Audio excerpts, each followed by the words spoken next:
Hi, my name is Denise Levy. I'm an artist and designer, and today I'm going to show you how to make this congratulations card perfect for all the graduates that are graduating this spring or any time of year.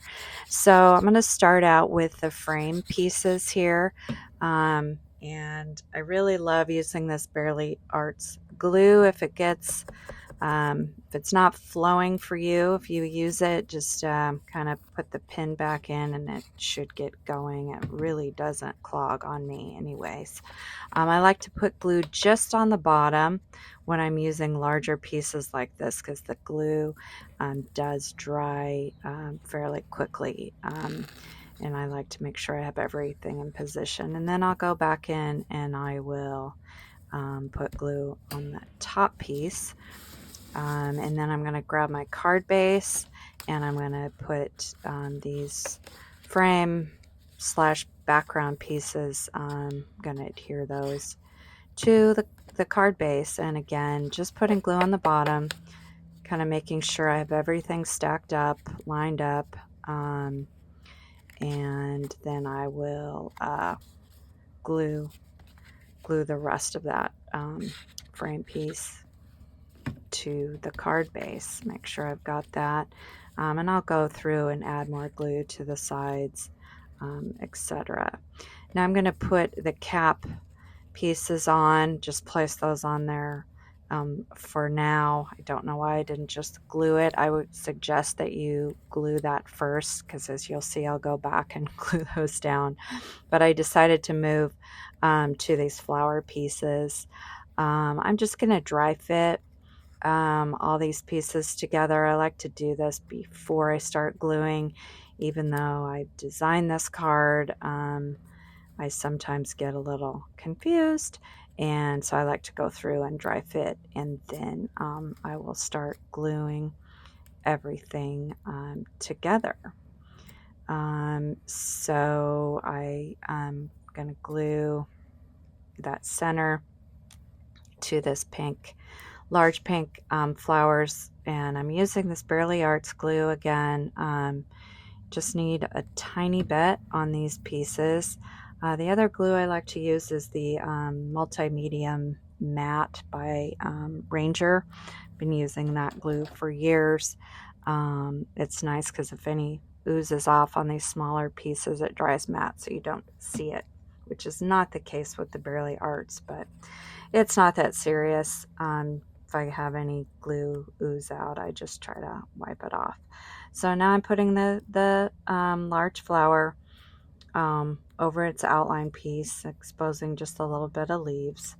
And then I'm going to glue the center of that flower, get that glued on.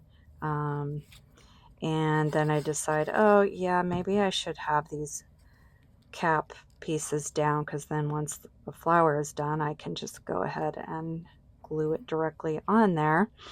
So I'm just going to line that up with the background piece and get that in place, and then I will do the same thing with the other piece of the cap, and yeah, we'll just get that lined up and make sure it's good, and then I'll glue that little tassel piece last and get that glued down, and that's good. Like I said, this glue does dry super fast, and it's also very strong. Now I'll go back in with my flowers. This card is very easy to customize. You could change the blue and yellow to the school colors of the graduate. You could change the flower colors. You could also, instead of doing the classic black cap, graduate cap, you could make that into a color as well. Now I'm putting in the leaves here, and then I will glue down the other flower. Now this other leaf, I do not show you exactly where to put it, so you can kind of customize that, I suggest you just glue it to the back of this blue and pink flower and have it pointing up or a little bit down, however you like it. I just kind of do that, and then I glue it in place where I see that that's how I want it. Remember, this is crafting. It's supposed to be fun and not super serious.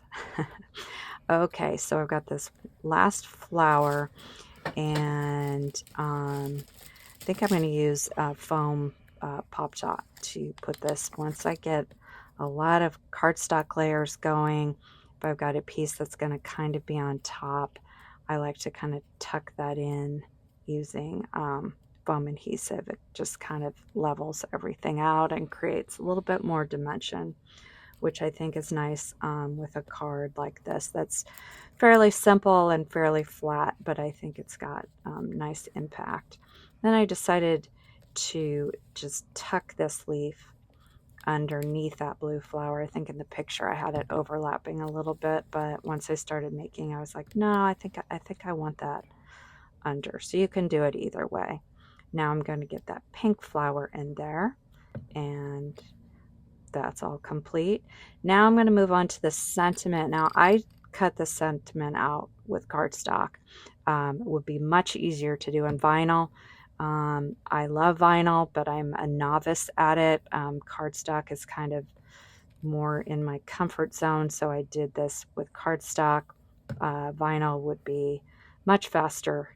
It works. It cuts beautifully with the cardstock, but you just kind of have to, glue each letter individually. If you don't want to fuss with that, then I would suggest cardstock. I'm going to apply this sentiment with some Pop Dart foam adhesive circles and get that in place. Now on your card, your file that you receive, if you've purchased this card from me, the yellow frame will actually have will actually show you where to put that congrats. I hadn't added that yet, but that'll make more sense if you have the card. And then I applied the heart, and then that's it. Thank you so much. I really appreciate you supporting my art. Have a great day.